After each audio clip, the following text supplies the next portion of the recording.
Hey everyone, Blazam here. Welcome back to another Destiny 2 video. If you like what you see today, please like, comment, and subscribe, and hit the bell for notifications, and let's get started. Okay, now, shotguns, PvP. You either love them, or they are actively the reason why you stopped playing PvP altogether. In fact, the gun we're going to be going over today is probably a big part of the reason why you don't like PvP, you don't ever want to come back here. So friends, let's give a big warm welcome back to the Fellwinter's Lie. An absolute terror in the Crucible from the Forsaken era that straight up forced Bungie to go in and manually remove a perk because it was just too good. You're as beautiful as the day I lost you.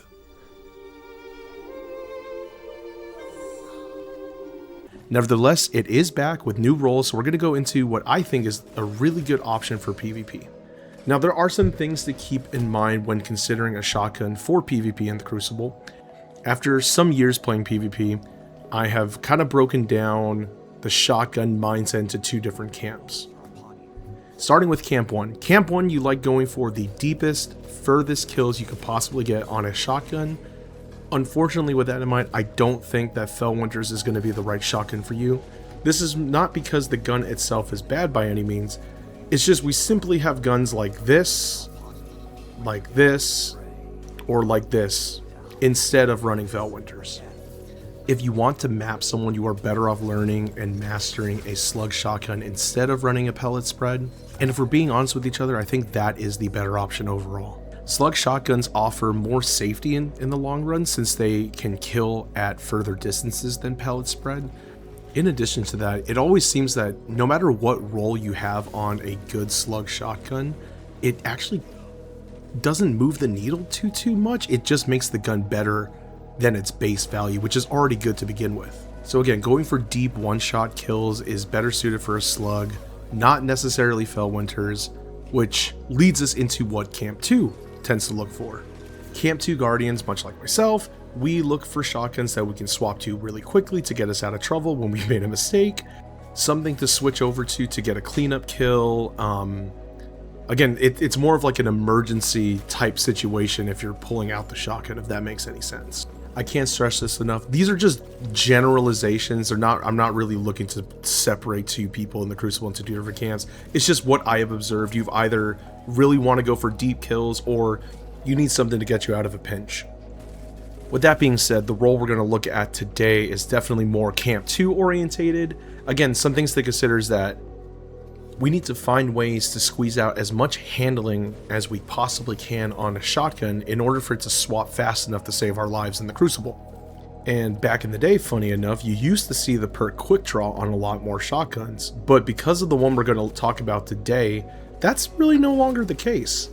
You see, back in the day, and we're talking like Forsaken era Destiny 2, shotguns like my OG Mindbenders and the original Fellwinter's Lie used to roll Quick Draw. Now again, keep in mind, this is an era of Destiny 2 PvP where we didn't have specific shot type patterns for specific shotgun archetypes. So the nuances between each of the shotguns really came down to how much damage they dealt out per shot and how far they could hit you at. Now, much like its modern day variant, the original Fellwinter's Lie also rolled with the shot package intrinsic. Shot package, of course, condenses your shotgun pellet spread when you are ADSing. It should be stated here that it didn't matter what was actually printed on the range staff for Fellwinter's Lie back in the day. That gun was mapping people from like 8-9 meters on a good day. This became so oppressive in the Crucible that Bungie had to go in and manually change the Quick Draw perk on Fellwinter's Lie to surplus. You can look at the original Fellwinter's Lie in your collections tab today. You could pull one. It doesn't have Quick Draw anymore. It has surplus because Bungie had to go in and change it. The point that I'm trying to drive home to you guys is that being able to swap to a shotgun quickly, regardless of how far it could hit, can decide whether you're living that fight or dying. Bungie then had to figure out a way to kind of pigeonhole all of us into picking perks that gave us handling but came with major drawbacks. Let's consider perks like Closing Time. Closing Time grants you bonus handling and range as long as you keep your magazine low. But this also means that you can't go through an entire game just stacking ammo and reloading your shotgun because you're going to deactivate the one thing that is making the shotgun feel good to use. Threat Detector also falls into this camp of really good PvP perk but does come with a drawback. While threat detector specifically is still amazing. I still highly recommend it. It does require you to remain in range of your target for the perk to be activated. So once again, the trend is, yes, you can get good handling, it's going to come at a cost. Which brings us to the perk combination that I'm going to recommend for your Fellwinters today. The Fellwinters used in the video today is going to be a perk combination of SLICKDRAW and Opening Shot. Now, SLICKDRAW passively grants you 100 handling. This won't appear on the gun, but as long as it's on and selected as a perk on your Fellwinters, you are going to have 100 handling no matter what. By allowing us to have 100 handling, we can then dump the rest of our stats into range in order to ensure that we're able to hit out at that Goldilocks zone of around 6 meters for my testing. Now, according to Destiny Report, the trade-off that we have to work with is a 15% decreased auto aim cone size. This has no effect on magnetism, aka reticle stickiness. And then furthermore, auto aim penalty is decreased by 25%. I should mention here, I don't play PvP on controller, I play mouse and keyboard. So if there is a noticeable reticle stickiness in any capacity, I'm not noticing it. My main concern is it going to mess up the accuracy of my shot? Meaning, if there was potential for one of the pellets to land a crit, is it going to give it to me or not? This is where the perk Opening Shot is going to come in and hopefully and potentially save some of those negatives we get from running SLICKDRAW. Opening Shot is an amazing PvP perk for shotguns, and we all know what it does, but for my new lights who might be here on the video today, Opening Shot gives us 25 aim assist and 30 bonus range on the first shot of an attack. Now keep in mind, first shot is of course the first time you fire at somebody, but if you were to duck into cover, wait a second or two, and then re-engage, Opening Shot will then be active on that next shot. And according to Destiny Report, Opening Shot also gives you 5% decreased accuracy cone size and 10% decreased accuracy cone growth. Now, I'm not going to sit here and pretend like I know what any of that means, if I'm being real with y'all. What I can say is that because I'm running these two perks together in unison, I'm not noticing my shot not landing or not getting me the kill when I am in range to get a kill. Also keep in mind, I'm not trying to go for deep one-shot kills with my Fellwinters. I'm using it as a means to clean up the kills if I can't reliably hit my last shot. That's just a fancy way of saying I've made a mistake, I need you to save me. As for your barrel mag and masterwork, I think it makes most sense to go for as much range as you can. You want to go for a ranged masterwork, obviously. You want accurized rounds, and your barrel is kind of up in the air. I have one with full choke, and it reads that it reduces the amount of precision damage that you get. Again, we're using Fellwinters as a means to just clean up kills. Even if it's a small reduction in precision damage, I should have already been doing damage enough to my target to clean up that kill. So full choke is an option, however, I wouldn't recommend it. Fellwinters already has the shot package intrinsic, so full choke might actually be redundant. Plus, even if the precision damage drop isn't that significant, I don't want to leave it up to chance. If a few points of damage is the difference between me being alive and me losing the round, I don't want to be at the mercy of the barrel that I selected.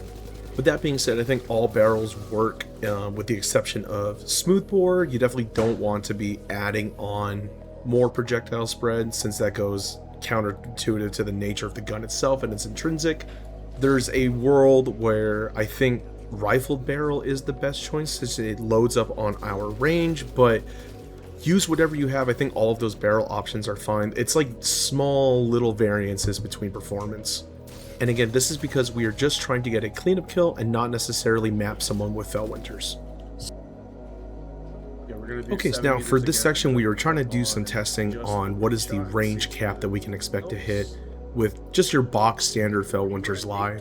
Now, we did some testing without Opening Shot and then with Opening Shot and SLICKDRAW. It does seem that we reach a cap, at least with the rolls that we have, of 5 to 6 meters as the maximum that you can expect a one-shot kill. Of course, this is taking into consideration the drop in precision damage that full choke may be giving us, and the fact that we're not quite optimized for range, as in we don't have enough boosting it on top of what's already on the guns itself. So it is very possible to get a one-shot kill if that's what you're into. At a further distance, you just need to find a way to boost out the range a lot more.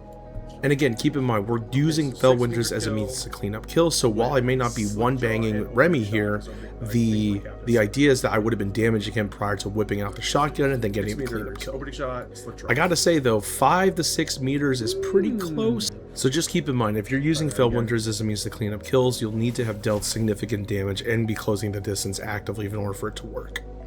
And then at that point, the range fall off and damage loss from running things like full choke won't really matter that much as long as you're actively damaging your target. 6 meters. 6 meters, slick draw, opening shot, corkscrew, no range boosting. Right there's center mass. Oh, that's just barely. Okay.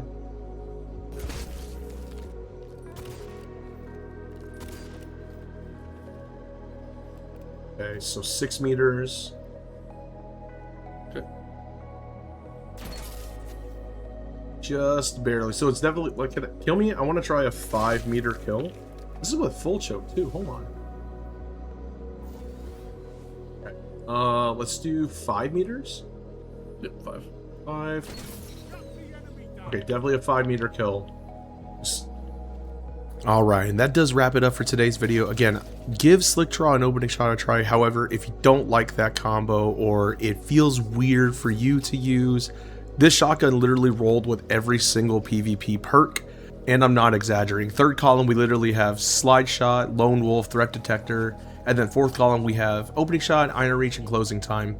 Can't ask for more for that. Oh, and one other small side note, unfortunately the shotgun does not actually synergize with the 7th Seraph set. You would think that with all the lore implications with Fellwinter and Rasputin and the War Mines it would, but it doesn't. Hopefully, maybe one day, small little patch, maybe, be kind of cool.